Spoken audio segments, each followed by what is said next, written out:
Assalamualaikum. So today I'm going to show you how to make a borek. Borek is actually a Turkish dish that I have come across and I've really loved it, and I just wanted to share the recipe with you. Now with the borek, sometimes you can use spinach with ricotta cheese. I've actually used just mincemeat. So you can see I've got beef mince over here. You can supplement it for lamb mince or even goat mince, but I decided to use beef mince, in which I will be also adding some onions. I've got 2 medium-sized onions, so this is half a kilo of mince. 2 medium onions. I've got some 5 to 6 flakes of garlic. They have been split into half, that's why they look a lot, but they're not that many. And then I've got 2 green chilies and I've got parsley. I want to give it a little bit of a different taste, so these are the fresh herbs that I will be using, parsley, in this dish. Now, when the spice right, I've still kept it to my basics, which is the salt, half a teaspoon, turmeric half a teaspoon, and red chilies half a teaspoon.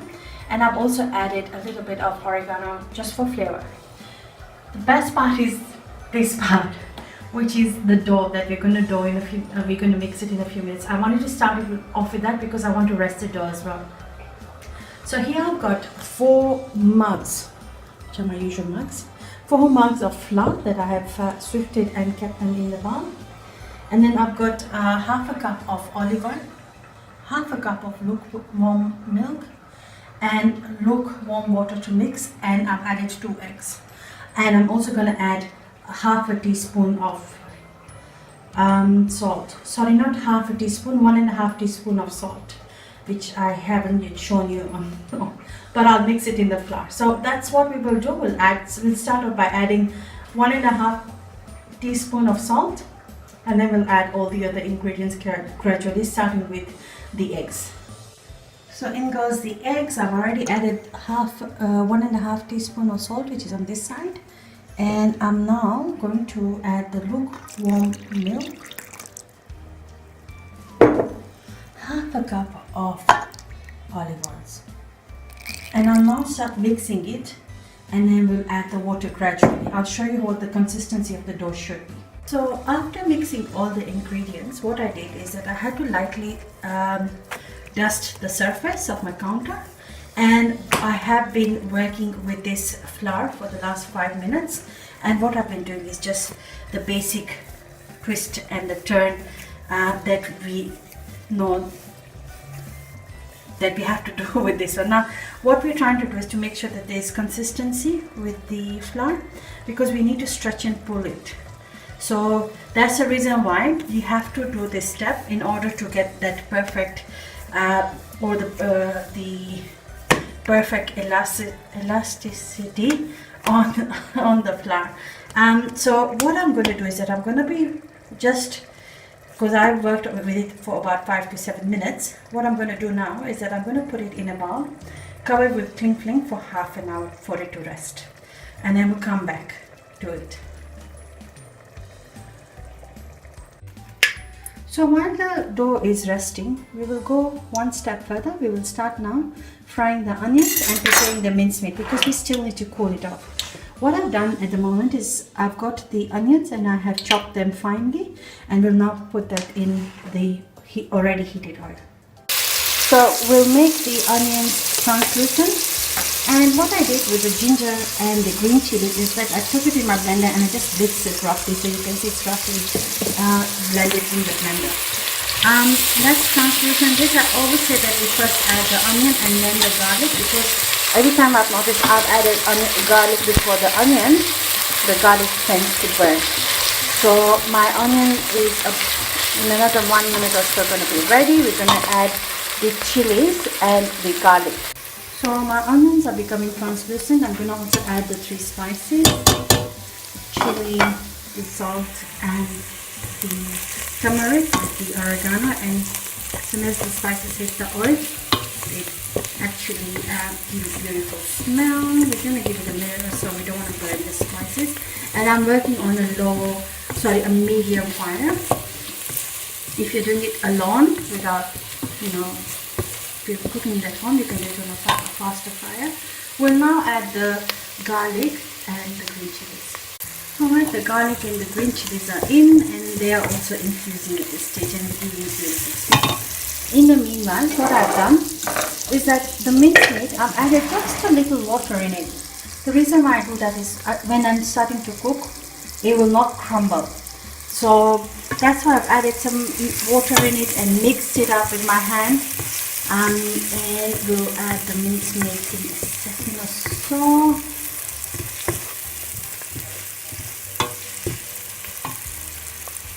So we'll add the mincemeat now. And we start now the cooking process where we will add about half a cup of water in it, and we're going to dry the mincemeat up to the point that there's no water or moisture in the mincemeat at all. I realize that the mincemeat is going to be really dry if you keep it the way it is. So what I'm doing is that I'm adding 2 potatoes that I'm going to boil in the water with the skin, and then remove the skin and then grate them. So we'll start that process as well. So what's happened so far is that the oil from the initial oil that we used to cook mincemeat is all out. I was about to say so I'm going to switch off the mincemeat at this stage. I have checked for seasoning as well, but we'll still check it when you're adding the potatoes in it. In the meanwhile, because the potatoes were still the last ingredient that I did add, so it's still boiling its way up. As soon as it's boiled, I'm going to just peel it and add it to the mincemeat mix, and I'll show you how I'll do that. So here I have my potatoes that are already boiled. I've removed the skin and they're good to go. I'm going to use a box grater to grate them up, and then we'll add the mincemeat to it and let it cool as well. So I've finished grating the potato, and I've also added the mincemeat in it, and I'm going to mix it thoroughly and leave it to cool. So here you can see my dough has been resting, and it has also risen as well. I've chopped the parsley, and I did say that we have the mincemeat that I wanted to add the potato. I wanted to show you that, look, even though I added the potato, it's not overpowered the mincemeat. And the reason why I mixed it at that time is because I wanted to check for all the seasoning. So for me, the salt was a little less, so I had to add less than a quarter teaspoon of salt, just to make sure that the seasoning is proper in this dish. Now I'm going to add the parsley into the mincemeat, and then we will start preparing the dough for making the pastry. Alright, the parsley is in the mincemeat. I've also got my tray ready with the parchment paper. I've also got my butter on this side, and we are ready to take the bowls and make some dough over here. Sorry, we're about to make balls from the dough. So I've taken the first size of my dough, and what we'll do is we'll dip it in the oil, and then we'll put it aside, and we will be pressing it down.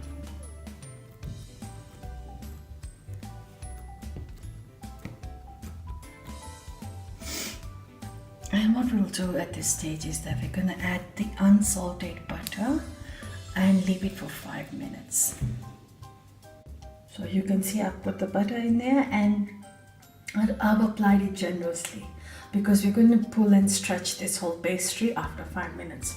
I'm going to make about 5 more balls so that we can put the pastry in its place. So my balls have been resting for 10 minutes now, and what we will do is that I'll first oil a little bit of my surface, and we'll bring the first dough that we made as the first one, just a little, so that we can have some oil on the surface so that doesn't stick at the bottom.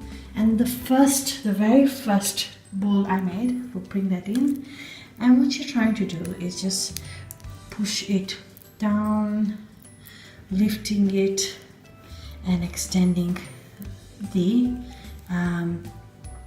filo pastry.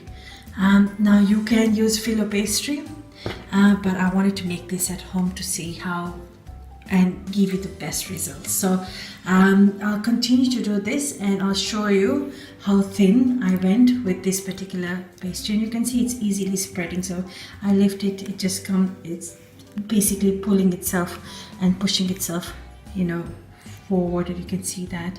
And all I'm trying to do is to get it as thin as I can so that we can now put the filling in it. So I'll continue to do this and I'll show you once the first one is completed.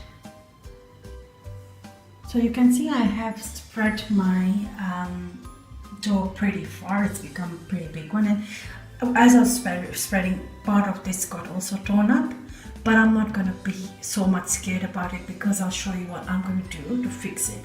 However, all I wanted to show was that I wanted you to see how thin I had gone with the pastry. So all I did was just kept on pushing it. I think pushing was a better idea rather than lifting it up, because when you're pushing it, you can push it much further, and when you lift it, that's when it tore. Now the torn part, what we're going to do is I'm going to go a little in. So I'm going to lift it a little bit so that it gives me a straight line, and that's what I'm trying to get. So I'm going to put that in, and what we will do here is that I'll start now filling up the mincemeat filling. I'm going to pull it a little inside further just to get a good line to work with. Alright, so that's a good line, and I'll now put the filling. So there you can see I have made a small kind of a line with the mincemeat, and I kept on pinching it and making it smaller, because now we'll start rolling it, and I'll start rolling from this end. So this is the first roll in, and you can see that torn part that I had has magically disappeared. So what we will be doing now is keep on going a little bit round and twisting it and twisting it and twisting it until we finish the whole of the dough. So I'll complete that and I'll come back once it's completed. So here I've rolled it completely, and I'm going to bring my baking tray at this point near me, and I did fold the paper into 4 so that I can get the center of the paper. So at this point I'm now going to swirl the whole dough on it.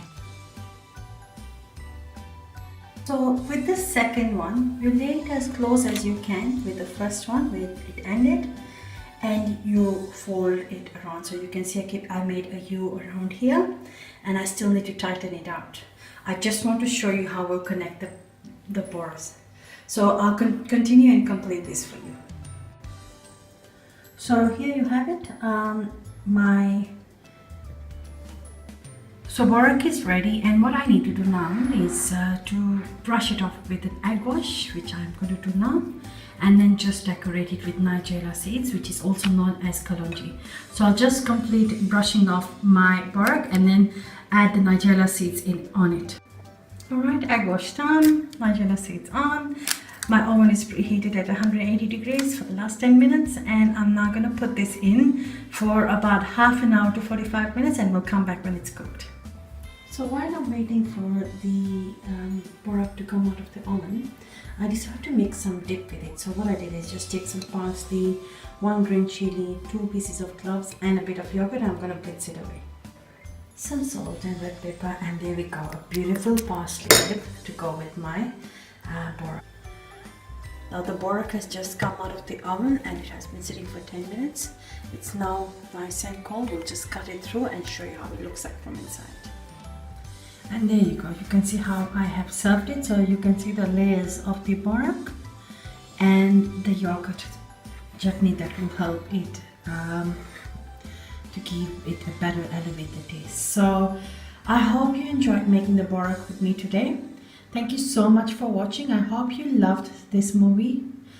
Please like to my channel, and like my video and subscribe to my channel, and let's wait up and meet for another recipe with myself. Thank you so much for watching. Bye bye.